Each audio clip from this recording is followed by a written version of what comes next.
Bonjour, bonjour les amis. Comme je suis heureuse de vous revoir ici, dans le quartier Les Trois Îlots de Béthune, où je suis venu assister à l'enlogement de pigeons. Et oui, la Société colombophile de Béthune est venue ici pour l'enlogement parce qu'il y a un concours. Les pigeons partent à Saint-Just en région parisienne. Suivez-moi, on va vous expliquer comment ça marche.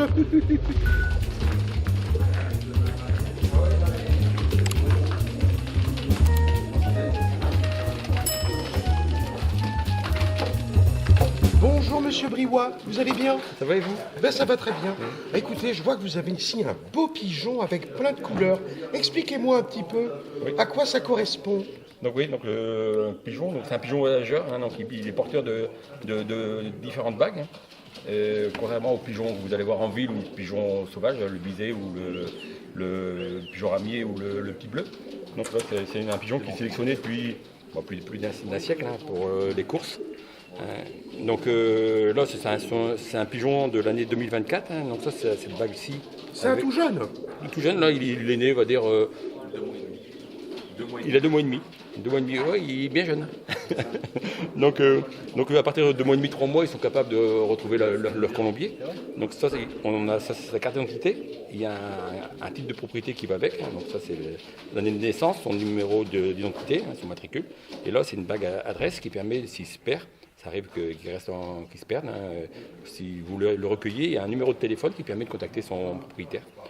Voilà. Et comment vous expliquez toutes ces couleurs? C'est vous qui lui avez mis du coloriage sur les plumes? Ah oui, donc là, c'est pas naturel la couleur, c'est pas pour faire carnaval non plus. C'est pour, on va dire, c'est un oiseau, va dire qui va dire une proie pour certains prédateurs. Donc le fait de mettre des couleurs comme ça permet de chasser le prédateur, de le rendre craintif, on va dire, vis-à-vis de l'oiseau. Donc on expérimente des choses. Donc, voilà, et ça marche? Ça marche. Ça dépend. Les expériences sont variables là-dessus. Il y en a qui disent que ça marche pas, d'autres qui sont assez satisfaits aussi. Donc on expérimente ça, on expérimente d'autres choses aussi pour essayer de mettre les prédateurs loin de nos pigeons voyageurs, parce que vous avez beaucoup de pertes quand même. Ça se chiffre à combien de pourcentage? Beaucoup de pertes. Non, on ne va pas dire qu'il y a beaucoup de pertes, mais la jeune génération est plus vulnérable au niveau des prédateurs que les anciens qui connaissent le danger. Donc ça, mais alors il y a de la perte aussi. Ils peuvent être dans les courses. Il faut savoir qu'ils sont lâchés. Là, ils partent pour, on appelle ça des concours, ce sont des compétitions, ce sont des courses de vitesse. Ils partent pour une distance de 180 km aujourd'hui, entre autres. C'est un concours de vitesse, on appelle ça. Et donc le but, c'est qu'il rentre le plus vite chez lui. Et donc voilà, pendant ce trajet, on va dire dans le ciel, dans nos airs, il rencontre des problèmes, des dangers. Tout ce que l'homme a pu mettre édifié par-ci par-là, on va dire, ça reste des dangers, les câbles électriques, les éoliennes, même ça peut être, on va dire, une clôture, ça peut être beaucoup de choses, une antenne. Et voilà, donc d'autant plus quand il vole avec un vent, on appelle ça de face, contre le vent, il va voler très bas, on va dire, va suivre le relief. Donc là, c'est là où il y a le plus de danger. Quand les vents sont porteurs, poussants, il va avoir tendance à voler peut aller jusqu'à 1000 mètres d'altitude, même plus. Alors, vous, Monsieur Briouat, je rappelle que vous êtes secrétaire des Éclaireurs, qui est une association colombophile de Béthune, au quartier des Trois Îlots, mais je crois que vous êtes aussi autre chose. Oui, donc pour parler un peu de mots de la société, c'est une société la société colombophile a plus de 100 ans. Plus de 100 ans, vous vous rendez compte? Donc le dos, c'est qu'on fait perdurer cette passion, on va dire, la société de Béthune, mais aussi une passion, on va dire, qui est très implantée localement au niveau de la région Nord-Pas-de-Calais. Le bassin minier, on va dire, a été le berceau aussi pour la France de la colombophilie. Après, c'est vrai qu'on a une organisation, on va dire, on parle d'une association locale, on dépend d'un groupement, on va dire... une fédération. On a plusieurs strates. On a le groupement colombophile de Béthune, qui couvre de Wagny à Nord-en-Fonte et de la limite, on va dire, avec le Nord et la limite avec les communes de Houancourt et tout ça. Et après, on a une organisation régionale et après une organisation nationale. Et après, il y a l'international, tout ça. Moi, personnellement, c'est que on est venu me chercher pour être dans le bureau. Je suis dans le bureau national depuis 2022. Hein, donc, je m'occupe du domaine scientifique, on va dire, de la colobophilie. Hein, donc, j'ai écrit quelques articles justement sur l'orientation, sur la météo aussi, sur ce que nos pigeons rencontrent dans notre environnement, hein, et même le sous-sol qui a un impact sur eux. Donc voilà, donc il y a plein de domaines intéressants. Hein, celui il faut être passionné d'animaux, hein, mais là on a la compétition aussi à côté, la sélection, la génétique. Il y a plein de domaines qui sont intéressants. En tout cas, ils sont sages comme des images. Ah bah, ils sont. Oui, on va dire, on va pas dire qu'on peut considérer c'est un animal de compagnie. Hein, donc. On va dire, on parle du chien, du chat, mais on va dire, mais c'est un animal. Le pigeon salé aussi. Oui, ces pigeons-là, on va dire, sont très affectifs. Il y en a même ils vont sur leur maître quand ils rentrent dans le colombier et tout ça. Donc là, c'est vrai que là, pour la compétition, hein, ils sont équipés là, ce sont une personne bague électronique. Donc c'est un système qui existe depuis une vingtaine d'années, hein, facile. Avant, on mettait des bracelets en caoutchouc qu'on peut encore mettre, hein, comme là, Thierry qui vient d'arriver, on va mettre des bracelets en caoutchouc avec un constateur classique. Mais là c'est. Pardon, donc là, c'est une bague électronique qui nous permet d'enregistrer le pigeon pour le départ du concours. Vous voyez, donc là, il y a un numéro qui apparaît, qui correspond à son numéro d'identité. Hein, et puis là, bon, il y a un F parce que c'est une demoiselle, hein, une femelle. Et donc, dès qu'on fait OK, donc c'est enregistré pour le. Et tac, on peut enloger le pigeon. Voilà, il y a le terme enloger, c'est un terme colombophile, hein, enloger, ça veut. C'est parlant pour nous, mais pour le commun des mortels, on va dire, c'est un peu un terme. On a nos langages, on va dire, comme mais oui, mais bien sûr, c'est normal. Donc voilà, donc là, lui, on va pouvoir le mettre dans le panier de transport, hein, c'est grand panier là-bas, donc c'est le panier de transport. Dites-moi, monsieur Briouat, c'est une passion familiale? Vous, par exemple, votre papa ou votre grand-parent, Non, je suis le seul de la fratrie. Vous êtes le seul de la fratrie, ouais. Ça vous est venu comme ça, par hasard? J'ai toujours été un passionné d'oiseaux depuis tout petit, donc c'est ce qui m'a amené aux pigeons voyageurs. Et puis je suis un peu un compétiteur dans l'âme, sans être, on va dire, à la pointe comme certains. mais voilà, donc non, c'est la découverte, c'est de comprendre les oiseaux et tout ça, c'est ce qui m'a amené à la colombophilie. Ben écoutez, je vous remercie beaucoup, voilà. Monsieur Briouat. Merci beaucoup. On va le mettre. Pour belle.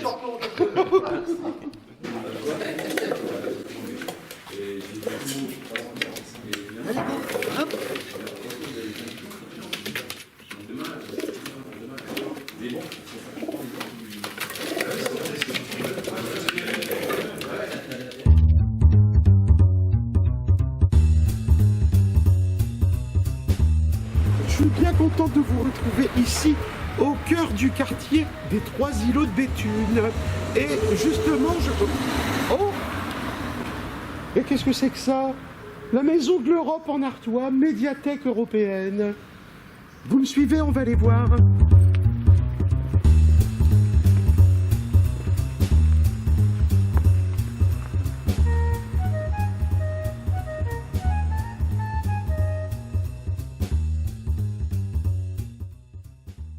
Bonjour monsieur Opé, vous allez bien? Je vais, merci. Vous allez bien. Bon, alors dites-moi, on est ici à la Maison de l'Europe. Oui. Et je crois que c'est vous qui avez fondé la Maison de l'Europe. Oui, exact, en 2008. En 2008. Alors, c'est lié à votre histoire familiale. Vous êtes franco-allemand, vous. Enfin, vous avez de la famille en Allemagne. Voilà. Et après la retraite, vous vous êtes dit, tiens, je vais m'investir pour mieux faire connaître l'Europe et tous ces méandres, j'allais dire. Voilà, exact. Et méandres que je ne connaissais pas non plus. Hein. Vous avez découvert les joies de l'Europe. Voilà, le pourquoi et le comment. Hein. Alors, quel est le but que vous recherchez ici, dans le quartier des Trois Îlots à Béthune? D'abord, ici précisément, c'est parce que c'est tombé comme ça, je vais dire. C'est le hasard. Le hasard qui a fait que l'on a pu avoir un local qui nous permet de rayonner et en plus de ça bien placé dans une rue qui s'appelle la rue de l'Université où passent devant cette maison tous les jours des dizaines de parents d'élèves et d'élèves et qui, quoi qu'on en dise, lèvent de temps en temps les yeux et regardent la façade. Alors qu'est-ce que propose la Maison de l'Europe? Je crois que j'ai vu tout à l'heure des cours de langue. Aussi. Donc l'objet principal, c'est de faire connaître la construction de l'Union européenne. Nous sommes apolitiques, donc confessionnels, bien que ça soit l'ancien presbytère, mais de l'église d'à côté, mais nous pouvons comme ça parler technique, je dirais, technique. Et donc, ce qui est intéressant, j'ai vu tout à l'heure en arrivant, à côté, il y a ce qu'on appelle une petite salle où on peut effectivement avoir un certain nombre d'informations, et notamment, il y a 3 choses auxquelles vous tenez, me semble-t-il. C'est la médiathèque européenne qui vraiment propose des tas de publications. Je crois que j'ai le souvenir, vous m'avez dit, du dessin pour enfants jusqu'au livre de thésard. C'est ça, exact. Donc maintenant, ça s'est réduit depuis 2008, la création à maintenant, ça s'est réduit en quantité papier, donc plus facile maintenant de pouvoir aller sur le site, de se munir d'une clé et d'enregistrer. Et là, vous avez tout ce que vous voulez gratuitement, puisque cette médiathèque est mise à jour par la Commission européenne. C'est un lieu source virtuel, d'une certaine manière. Voilà. Donc, mais tout le monde peut venir, on peut palper quand même quelques documents, je dirais, de base qui permettent de comprendre ce qu'est l'Union européenne, comment elle a été faite, pour qui, pourquoi, et surtout pourquoi ça a été fait, et ça a été depuis 1950 gravé dans le marbre. Alors, il y a aussi le site de l'Union européenne et la revue de presse européenne. Alors ça, moi je l'ai découvert, je ne savais pas que ça existait. Voilà, alors cette revue de presse qui est aussi gratuite, tous les jours vous pouvez avoir, 5 jours par semaine, donc une information sur les faits. Là maintenant, on va parler des élections. Alors, retirer un petit peu ce qu'il y a dans la tête des Français, parce que l'Assemblée nationale, c'est bien dit nationale, ça n'est pas le Parlement européen. On fait partie du Parlement européen, mais pour un 27e, puisque nous sommes 27. On fait partie sur 700 députés, il y en a 80 qui sont français, donc ça fait qu'un 10e. Et on a 60 millions d'habitants sur 450 millions. Donc il faut qu'on baisse un petit peu notre arrogance. Nos prétentions, oui c'est mieux, mais et aussi notre arrogance. On est après dans un groupe et on travaille ensemble. Donc égoïsme à la porte, au porte-manteau, et puis après on y arrivera. Donc en fait, l'avantage aussi de cette revue de presse, par exemple, c'est que ça permet de donner, prenons cet exemple, les élections, ça permet de donner aussi un point de vue européen, la manière dont on nous regarde nos voisins. Voilà, ça explique surtout le mécanisme et comment on va être représenté. Même si maintenant, un parti à 30%, ces 81 députés ne vont pas rentrer dans le Parlement. Ça va être une proportion à partir de 5%, plus 5%. Les gens, et il n'y a que 8 cases. Alors 38 listes pour 8 cases, ça fait un peu difficile. Donc il y en a qui vont devoir changer de couleur pour pouvoir, s'ils veulent... D'accord. Voilà. Ah oui, c'est plus clair déjà. Voilà. Qu'est-ce que vous proposez d'autre? Alors, on a parlé des cours de langue, on a parlé de toutes ces ressources. Qu'est-ce qu'il y a d'autre que vous souhaitiez peut-être mettre en valeur? C'est toujours l'idée européenne de cette construction et pourquoi on l'a faite, de le dire, parce que vous ne pouvez pas imaginer le nombre de personnes qui descendent de l'arbre quand on leur explique. Mais oui. Donc, ne serait-ce que le Parlement, là maintenant, ce vote, les gens n'ont pas la vue là-dessus. J'ai fait le dépouillement là, les 3 personnes qui étaient avec moi n'en savaient rien du tout. Et ils dépouillaient. Ils ne savaient pas du tout, ils étaient là pour nous aider à dépouiller, pour faire mais pas l'idée européenne. Oui, c'est ça que vous pointez peut-être, l'absence de connaissance ou la méconnaissance. La méconnaissance déjà de la base de savoir sur quoi ça repose, pourquoi ça a été fait. C'est l'essentiel, c'est le principal. Quand on sait pourquoi ça a été fait, on revient un peu en arrière, quoi, sur ses idées personnelles.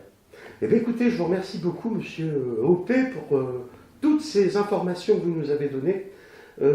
En tout cas, vous êtes passionné, ça se sent. Ah oui. Et je crois que vous devez connaître au moins Lina la joie, non?